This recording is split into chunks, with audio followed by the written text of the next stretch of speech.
saying that this is horrible, but I still believe in a God. But I didn't really think about that. I didn't really think about it as blanket. But, as I thought about it, and,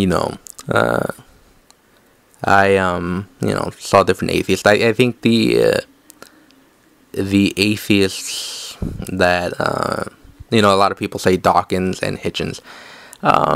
I think the ones that started me out, helped me out, I think was Matt Dillahunty from the Atheist Experience, and I think it was, I started watching Dark Matter's videos, which I thought were really good.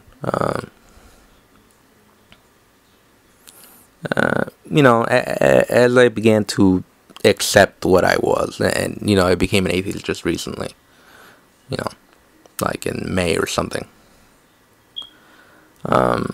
As I began to accept my atheism,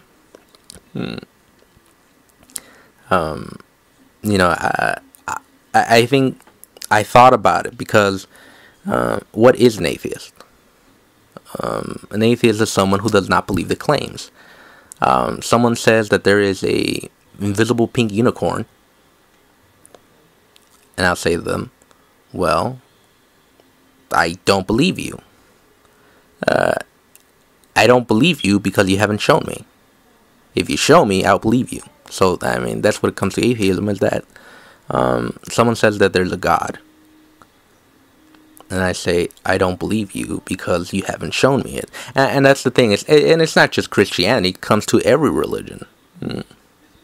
Forget the Abrahamic religions that, forget about the Christians, the Jews, Muslims, and Mormons who all believe in Yahweh. But what about Hinduism? In which they believe in Brahma, Vishnu, and Shiva, of course, all the same God, but from a different time. But that's the thing. What reason do I have to believe? There's never been any proof for these guys. Maybe there is a God. But as I began to realize, I could no longer really justify my beliefs. I could no longer do it because I had no reason to. I have no reason to believe all this. And,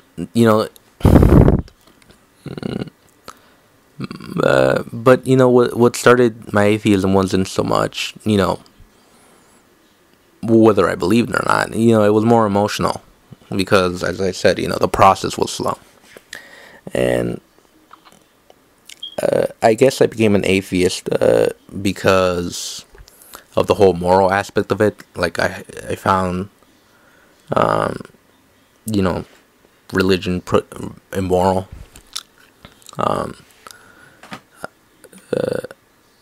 It encourages discrimination, hatred, war, genocide.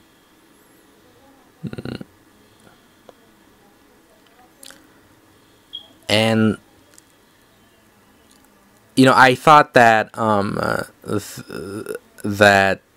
whole justification I always had was, well, those are just extremists, those are just the people. Well, no, you can't have it both ways. If a person has to be held responsible for what they do. If we always pick on Muslims, so I'm gonna put Muslims as an example. They do suicide bombing. What was their motivation? To serve Yahweh. Of course, they call him Allah, since Allah is God in Arabic, and just like we here, we always use the term God when we refer to Yahweh. But Yeah, I mean, they did it because of that. Now, whether they were wrong or not, it's irrelevant. But they did it because of that. And you could say, oh, he's an extremist. And, he's not a true Muslim. But when you think about it, the Abrahamic religions are like that. You go to Saudi Arabia, and they kill you for being suspected of homosexuality or something like that. Alcohol is illegal. If you want to get into Sharia law, maybe you could look back at the Bible, and that's based off of that. I mean, the punishment is usually death, but I don't really want to get into the whole thing. But I just, want to talk about this.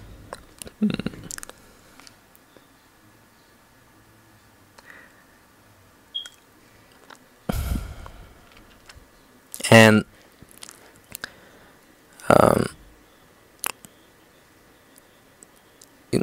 you sometimes feel alone. Atheism is getting bigger. More people are, deconverting. But it's hard. It's hard to get over the brainwashing. And it's not like, and I'm not mad at my mom for doing that. She didn't mean to do that. She didn't have any bad intentions. She thought that she was doing the right thing. And you can't really blame someone like that.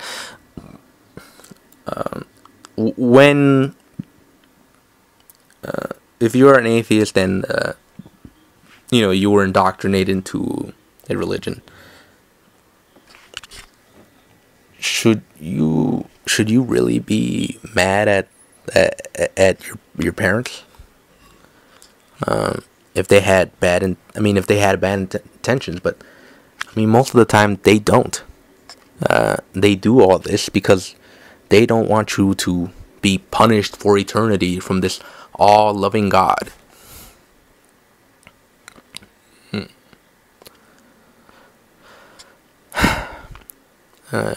I guess, when you think about it, you can't really blame them. And to a certain extent, you can't really blame the local pastor.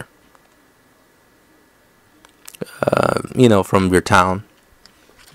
When they're in a small church and you go to congregation all the time, and you can't really blame them because from my experience, these guys are genuinely sincere that they actually do believe this, and they believe it, and they want to help people.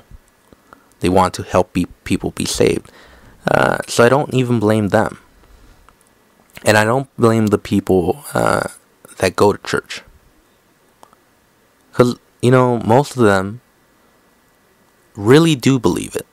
And really do think they're doing the right thing.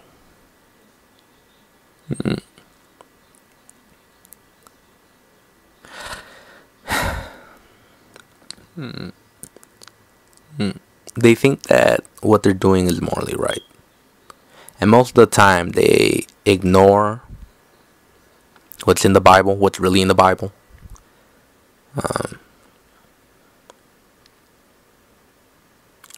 I began to think, a lot of people say, oh, you're not a true Christian, or they always try that no true Scotsman bullshit. To a certain extent, the no true Scotsman thing can be used to a certain extent. Not all the time. Most of the time, it's bullshit. But it's all about the context. And when it comes to Christianity, what is a Christian? A lot of people don't really know the answer to it. I think my opinion of a Christian is someone who follows Jesus' teachings and who follow the Bible. and obey it. But by that logic, there aren't that many true Christians. I mean, think about it. Has anyone been executed for working on Saturday? When a child misbehaves, should we kill him? Should slaves really obey their masters?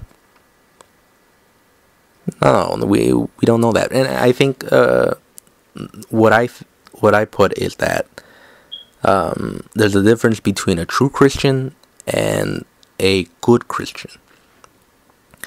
And the reality is that most of these people are good. Some people,